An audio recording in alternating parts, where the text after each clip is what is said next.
A hard day when I watched Robert pack his briefcase from the doorway of our bedroom.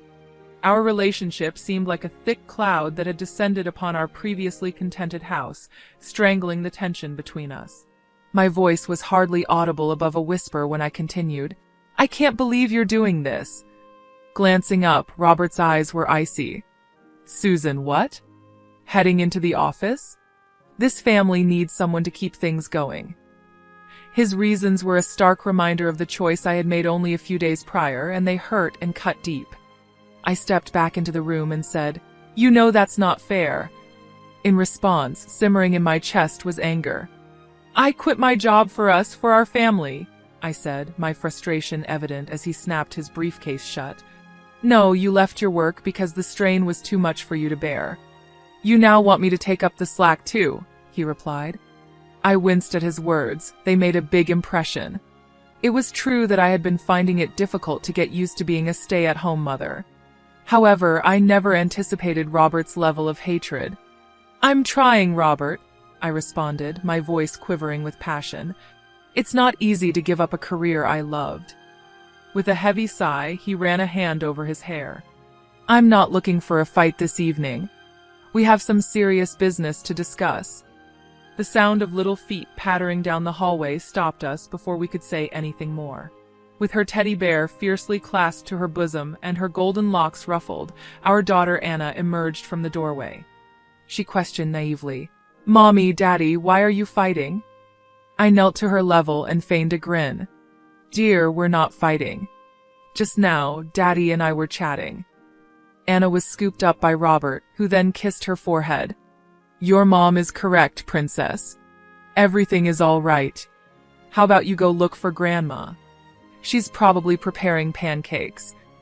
I felt a tinge of regret as Anna ran off. How many times had small ears heard our arguments? Robert put down his suitcase, and his face softened a little. "All right, tonight we'll discuss. I have a suggestion that might help us get back on course." I simply nodded, not believing I could say anything.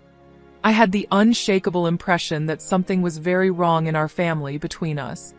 As he was leaving for work, I was nervous about the conversation we would be having that evening and what it would mean for our future. Because of the nagging doubt, dull chores, and my in-laws' constant chatting, the day dragged on. I was uncomfortable and hungry, waiting for the adult talk that didn't revolve around gossip or grandkids.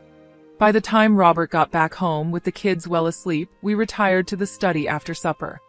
Breaking the quiet, Robert leaned forward and rested his elbows on his knees. He started off by saying, "I've been thinking about how we can tackle some of our challenges." I arched an eyebrow. With a little smile on his lips, he nodded. "What if we buy my parents a house with some of our savings? They could get closer, assist with the kids more, and take up a lot of the burden for the two of us," Robert suggested. I sensed the room's air disappearing. "Our reserves?" I questioned. "The funds we set aside for our future? The college funds for the kids?" Robert stopped smiling. "I assumed you would be pleased with this. It offers a lot of solutions to our issues." I raised my voice. "Or the issues with your parents." With a look of annoyance on his face, Robert stood up. "Why do you make things so hard for me? It's the best course of action for our family." I watched in disbelief as he stormed out. Was anything like this actually taking place? Had my spouse suddenly proposed, without my consent, to spend our life savings to purchase a home for his parents? Feeling more alone than ever, I buried my face in my hands. What was going to happen to me, and more importantly, how had we arrived at this point? I heard quiet sounds coming from the kitchen the following morning, which I assumed to be those of Robert and his mother. I walked down the corridor, being cautious not to trip on the noisy floorboard next to the stairs. "Mom, she's being unreasonable," Robert said in a clear voice. I assumed she would be pleased with this. His mother gave a kind but clear response. "Oh my goodness, some ladies simply cannot bear the demands of raising a family. Not every person is suited for it." I bit my lip as hurt and rage battled within me. Is that how people understood me? That I was unable to manage it? "Perhaps if we just move forward with the plans," Robert said, "she might change her mind. Really, it's for the best." I'd had enough. Not bothering to hide, I stormed into the kitchen. "Robert, for whom is this best?" I demanded. With remorse lighting over their cheeks, they both sprang up. First to recover, Robert's mother put on a cheesy smile. "Good morning, my love. How was your night's sleep?" Disregarding her, I concentrated on my husband. "Were you going to talk behind my back about this, or were you going to discuss it with me at all?"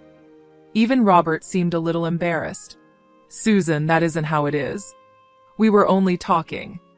Talking about making big financial decisions without me? About the future, ours and our children's?" His mother intervened, always the mediator. "Let's not get too fired up just yet. Would you mind if I took the kids to the park so you two could have some alone time?" She was yelling for Anna and Mark as she hurried out of the kitchen before I could object. There was a sharp stillness between Robert and me when the front door closed. "You cannot continue doing this," I murmured quietly. "You cannot continue to exclude me from decisions that impact our family." Robert let out a sigh and ran his fingers through his hair. "Susan, I'm not shoving you out. I'm searching for answers." "Robert, you've been the one who's been distant," I snapped. "You've been acting like a failure ever since you persuaded me to quit my job because you said I needed to focus on the family."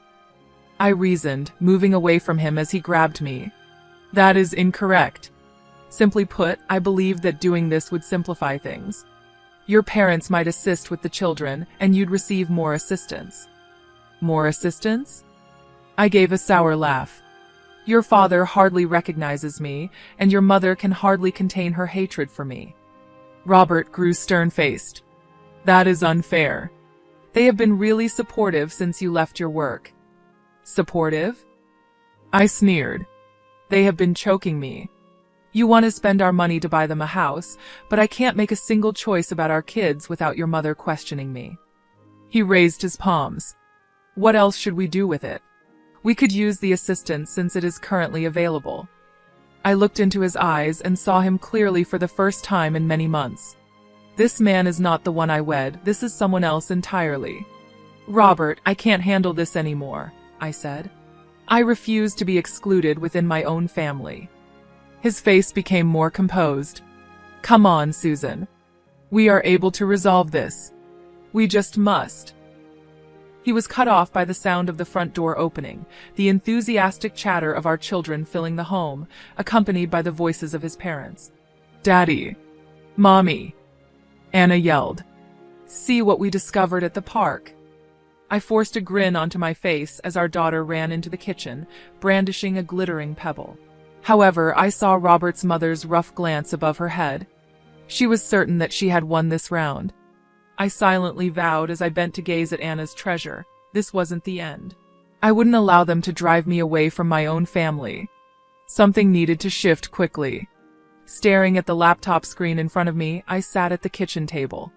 I could see glimmers of the life I had left behind in each email and message that scrolled by. My fingers ached to write a resume so I could go back to practicing law, where I used to be quite successful. I was brought back to reality by the sound of Robert's car driving into the driveway. I shut off the laptop quickly as remorse overcame me. How did I get here? Hadn't I promised my family this? When Robert spotted me, his face lit up as he came in. "There you are. Hello. We could take the kids out to supper today. What do you think?" I faked a laugh. "That sounds fantastic. Where are the children?" He answered, "Mom took them to the mall. She said something about fresh school clothes." My lips twisted into a grin. "Did she?" I believed that this weekend we had decided to accomplish it together. Without seeming to notice my dismay, Robert shrugged. "Mom extended an offer. I thought you would get a vacation from it." "A break?" As if I needed to get away from my own children. I tried not to cry while I swallowed my hurt. "Robert, we need to talk about your parents, about this whole scenario." His shoulders stiffened as he groaned. "Not this again, Susan. I believed that this was behind us, that the past was the past, me making decisions for our family." I got up, my rage exploding. "Robert, you can't just keep making decisions on your own, especially not about our savings."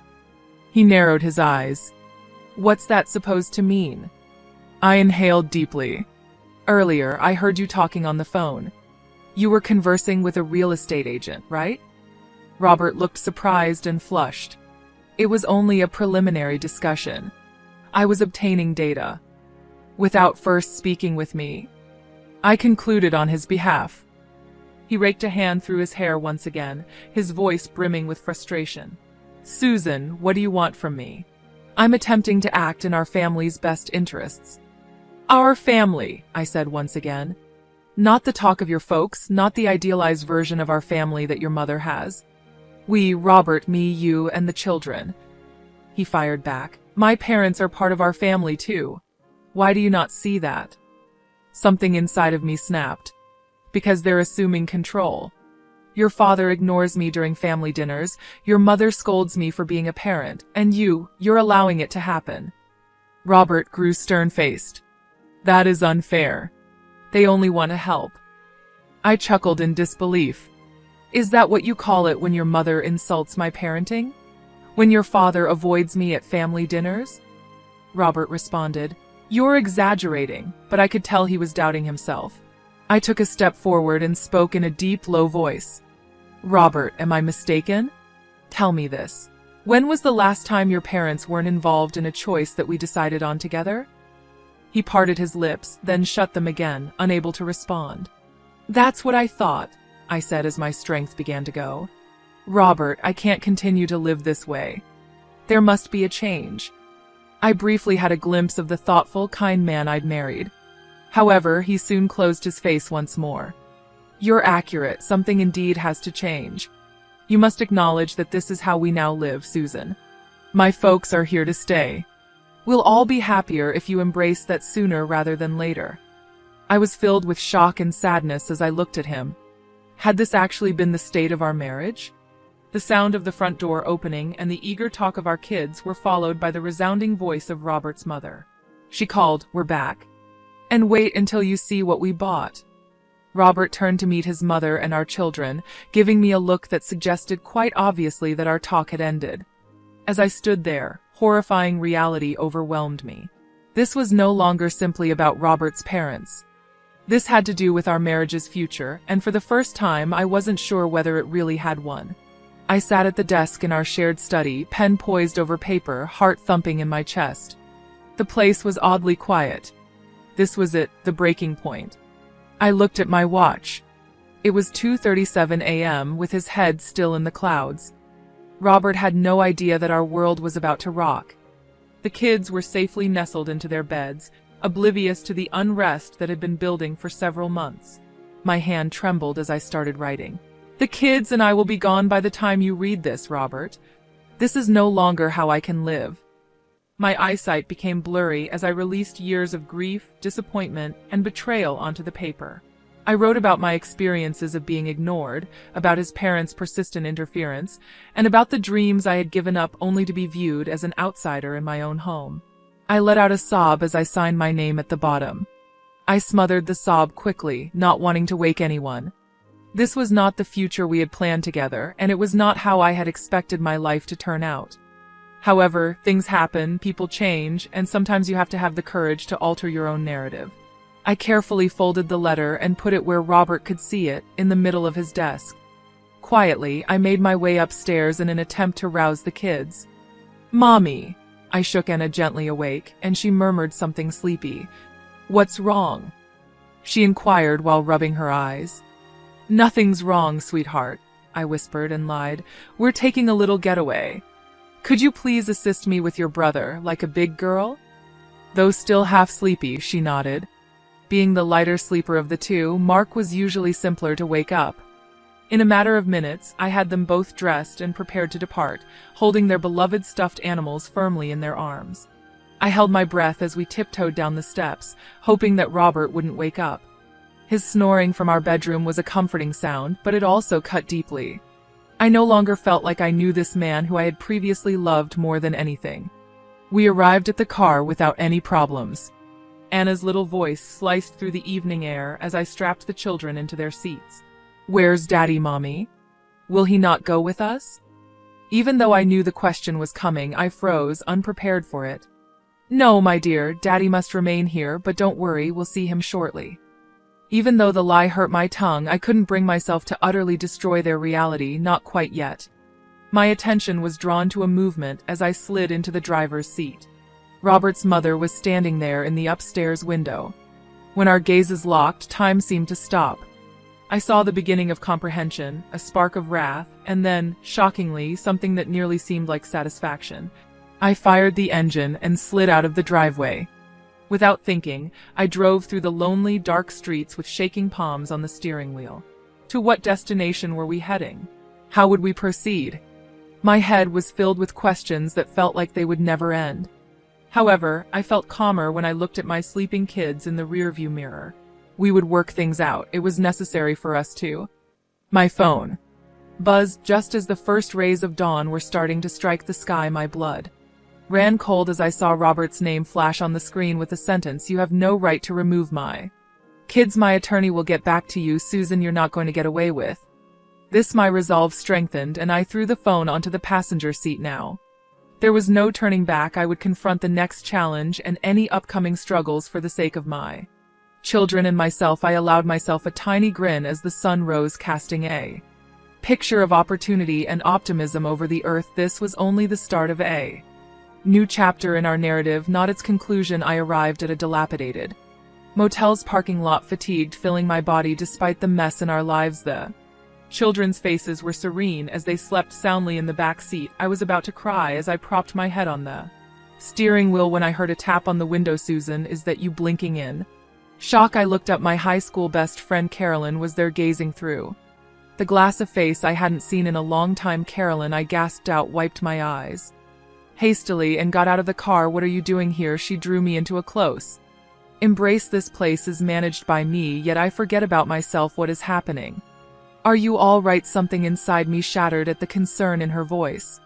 Before I knew it, I was crying in her arms and telling her the entire tale in between breaths. With each phrase, Carolyn's expression became more serious as she listened. Carolyn gave me a shoulder squeeze after I was done. "You won't remain in this hole. Come on, I'll give you my extra room." After an hour, the kids were nestled into cozy beds, and I took a seat at Carolyn's kitchen table, enjoying a warm cup of tea. "So what's your plan?" Carolyn inquired politely. Feeling confused, I gazed into my tea. "I'm not sure. I simply could not stay there any longer. However, I can see from Robert's text that he will fight for the kids." Carolyn's eyes became stony. "Now you attack. Susan, you've always been the sharpest person I know. You're capable of doing this," I said. "I don't even have an attorney." As the truth of my position hit home, a cunning smirk appeared on Carolyn's face. "To be honest, I think I could assist with that. Do you recall Peter from your time in high school?" A beat skipped in my heart. Peter was the boy I'd secretly lusted after for years. "What about him?" "He's a divorce lawyer now, one of the best in the state," reasoned Carolyn. She paused, then took a step forward. "He always had a thing for you." My cheeks began to flush, and then I felt guilty. As I was leaving my spouse, I found myself blushing over a crush from high school. "Jazz Jine, I cannot afford a top-tier attorney." I moved on from everything. Carolyn dismissively waved her hand. "Let me speak with him. Just get along with him." My phone buzzed with another text from Robert. Before I could reply, I read the message. "My folks are worried. How could you harm our family in this way? I'll make sure you never see the kids again.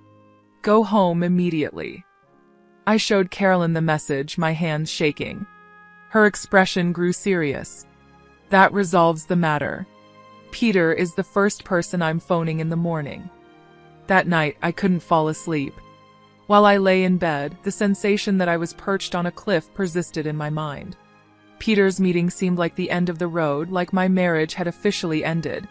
However, as I considered Robert's icy reasons and his parents' oppressive presence, I concluded that my marriage had long since ended. I just hadn't had the guts to say it. I heard Carolyn's voice in the corridor when I woke up the following morning. "Yes, Peter, you can meet her at 2 p.m. Many thanks for it." Carolyn turned to face me as I came out of the bedroom, her expression a mix of excitement and trepidation. "Susan, Peter's agreed to meet with you today." My heart pounded. This was the turning point in my life and the turning point in my children's lives as well. "Great," I said, astonished by the volume of my voice. I hugged my drowsy kids and got ready for the day. As I did, hope kindled in me, something I hadn't felt in years. I no longer felt alone. No matter what lay ahead, I felt ready to fight for the life I deserved for the first time in a very long time. I waited in Peter's office, smoothing down my shirt and attempting to get my anxiety under control. It was obvious he had changed from the bashful youngster I recalled. When he stepped in, Peter held out his hand with a confident, comforting look on his face. "It's been too long, Susan. I apologize that we have to meet in this manner." A familiar flutter emerged in my gut as we sat down, but I ignored it. This was about my future, my children's future, not about past crushes or what-ifs. Peter listened carefully as I described my circumstances, his brow furrowing at every new detail. He leaned forward, his gaze fierce after I was done. "I will not sugarcoat this, Susan.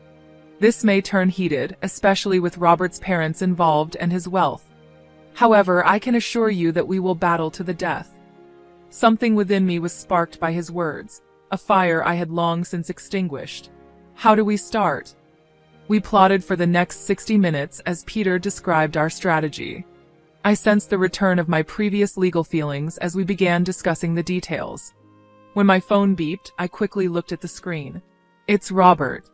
I have to take this." As I left Peter's office, I answered the call. "Where are you, Susan?" Robert's tone was composed and icy. "My parents are devastated. The children must be brought home right now." Taking a deep breath, I prepared myself. "No, Robert, I'm not going to return.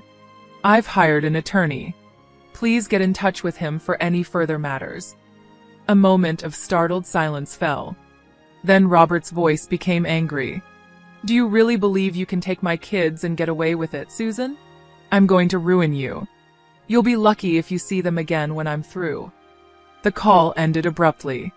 Peter put his hand on my shoulder, pulling me back to the present moment as I stood there trembling. "Are you all right?" he asked, his expression filled with worry. I nodded and wiped away the tears I wasn't even aware I was shedding. "Peter, he made threats to abduct the children." "How?" With his hands resting on my shoulders, he said, "Hey, we will not let it occur. Susan, you're not alone in this battle. You're stronger than you realize." I was overcome with feelings as I stared into his eyes, including dread, thankfulness, and something more I couldn't quite put my finger on. I took a step back and collected myself. "What should we do next?" Peter's face took on a serious expression. "We must apply for temporary custody right now. We also need to discuss your career." Puzzled, I blinked. "My profession?" But I abandoned that. "Exactly," Peter stated in a stern tone. "In court, that will be used against us. We must demonstrate your ability to care for the kids independently." It struck me like a stone. I had sacrificed everything for my family, and now I could lose my kids because of that one sacrifice. Uncertainty began to seep in. I don't know if I can go back." Peter grew more determined. "Susan, the woman I knew in high school, was a determined individual who could accomplish anything. You only need to locate her again because that woman is still there." That day, when I walked out of Peter's office, my head was spinning. Rebuilding my profession, fighting Robert and his parents, and attempting to keep my kids safe felt like an impossible task. But for the first time in years, I felt a glimpse of optimism. Anna's big eyes met mine as I tucked her and Mark into bed that evening.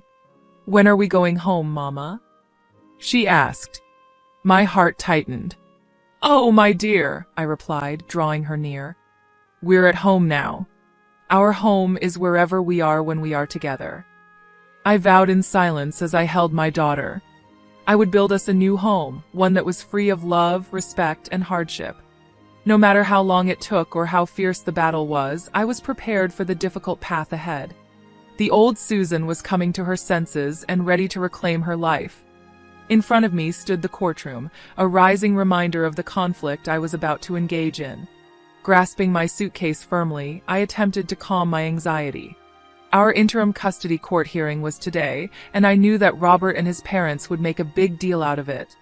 Peter touched my shoulder with a kind hand. "You can succeed, Susan. Keep in mind all we've planned." I nodded, and as we stepped into the building, I inhaled deeply. I saw Robert, his parents, and their attorney huddled together. My fury boiled at my mother-in-law's nasty expression. When the hearing started, I watched in growing terror as Robert's attorney presented me as an unstable, careless mother who had deserted her family on a whim. They brought up my choice to resign from my position, misrepresenting it as proof that I couldn't support the kids. When it was our turn, Peter expertly made our case, emphasizing my years of successful legal profession and commitment to my kids. However, I noticed the judge's doubtful look. Uncertainty tore at me. Had I committed a grave error? During our recess break, I noticed Robert's mother talking loudly in the hallway. Naturally, as soon as we gain custody, we'll be moving in to help with the kids instead of some unstable mother who can't decide what she wants out of life. They need a secure environment. A part of me broke. I marched up to her before I had a chance to consider. How could you? I growled. From the beginning, you have been attempting to push me away. Guess what, though? I'm over being treated unfairly. I will use every ounce of my strength to battle you for those children of mine. Robert's father moved to separate us. Susan, you've gone insane. Right now, you're supporting our argument that you're unfit to be a parent. When I turned to face Carolyn, her eyes were flaming. I felt a touch on my arm. Remove yourself, she told my in-laws. You are no longer allowed to harass her. Peter showed up as a gathering formed, and he gently drew me away. This isn't helping, Susan. We must pay attention to the hearing. However, the harm had already been done. As soon as we entered the courtroom again, I sensed the judge's critical stare. My outburst had given Robert the upper hand. Given the evidence submitted and the recent display in the hallway, I'm inclined to grant temporary custody to the father with supervised visits for the mother, the judge said, clearing his throat. The entire globe appeared to tilt. My breathing stopped. This cannot be happening. Peter asked for a break right away, and the judge reluctantly agreed. I followed him into a private conference room, feeling drowsy. Susan, pay attention to me, Peter pleaded. We still have work to do, but we must adjust our strategy. You must demonstrate to the judge that you are a responsible, stable parent who prioritizes your kids. With tears flowing down my cheeks, I gave a mute nod. But Peter, how are they going to take my babies? I can't let them go. His gaze was fierce as he held on to my shoulders. I need you to get yourself together because we are going to fight this. I know the Susan who never gives up. She refuses to be bullied by anyone. Where's that Susan? His comments ignited a flame of purpose within me, piercing through my sadness. I straightened my back as I wiped my eyes. She is here, and she is prepared for battle. As we were about to enter the courtroom again, I saw Robert and his parents. Their arrogant looks strengthened my determination. This was no longer just about me. It was also about proving to my kids what it meant to stand up for oneself and escape their hold on me. After inhaling deeply, I squared my shoulders. The conflict had not ended, it was only getting started, and this time I was prepared for battle. With my pulse racing, I watched the judge get ready to hand down his decision in the courtroom. It had taken months of struggles, restless nights, and unwavering resolve to get to this point. Seated on the other side were Robert and his parents, their expressions a mix of hate and confidence. The judge's voice echoed through the hushed chamber as he spoke. This court has carefully considered all presented evidence in the matter of custody for Mark and Anna. Feeling Peter's comforting presence alongside me, I held my breath.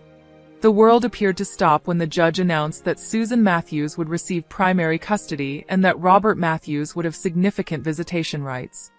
As the court proceeded to go over the specifics of the custody agreement, I could only concentrate on the tremendous sensation of relief and vindication that rushed over me.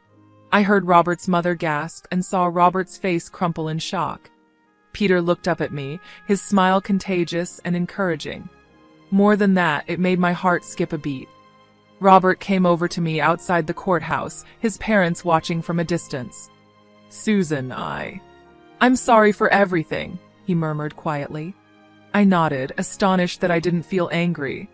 I apologize as well, Robert, but this is best for all of us. I felt a weight lift off my shoulders as they left. Not only had I prevailed in the custody dispute, but I had won my independence. Carolyn came running up and gave me a bear hug. "You succeeded, girl. I knew you could." I laughed so hard that happy tears ran down my cheeks. "Carolyn, without you, I could not have succeeded. You gave me hope when I had none that night at the hotel, and you rescued me." She gave my hand a squeeze. "That is the purpose of friends. Go now and enjoy the occasion with your children and perhaps a certain attractive lawyer." I looked at Peter, who was putting his briefcase away. His face flushed, and my gut gave me that recognizable flutter as our eyes locked. After a happy reunion with Anna and Mark later that evening, I sat on Carolyn's porch and watched the sunset. Peter came over to join me, holding 2 glasses of wine. He handed me a glass and said, "To new beginnings." I grinned and gently tapped my glass against his. "Towards fresh starts." Peter finally spoke after a little period of comfortable silence. "You know, Susan, from what I've been seeing these past few months, you're amazing. I can see that you've changed from that first day when you came into my office because of the way you battled for yourself and your kids." I nodded, a wave of pride rising within me. "I'm not. I just discovered aspects of myself that I had assumed were lost forever." Peter reached out to touch me, and his touch ignited something within me. "Maybe we could grab dinner sometime, just the 2 of us, now that the dust has settled." I saw warmth, adoration, and the potential for more as I gazed into his eyes. I paused for a second, old worries threatening to resurface, but then I remembered all that I had accomplished and all that I had conquered. "Yes, please," I murmured quietly. I thought back on my journey, including the hardships, times of hopelessness, and agony that had led me here. As the last of the sunshine illuminated the sky in dazzling hues, I realized this was where it had all led. I had regained my strength, my freedom, and a network of support I never realized I needed. Even though the future was still unknown, I felt optimistic about it for the first time in a long time.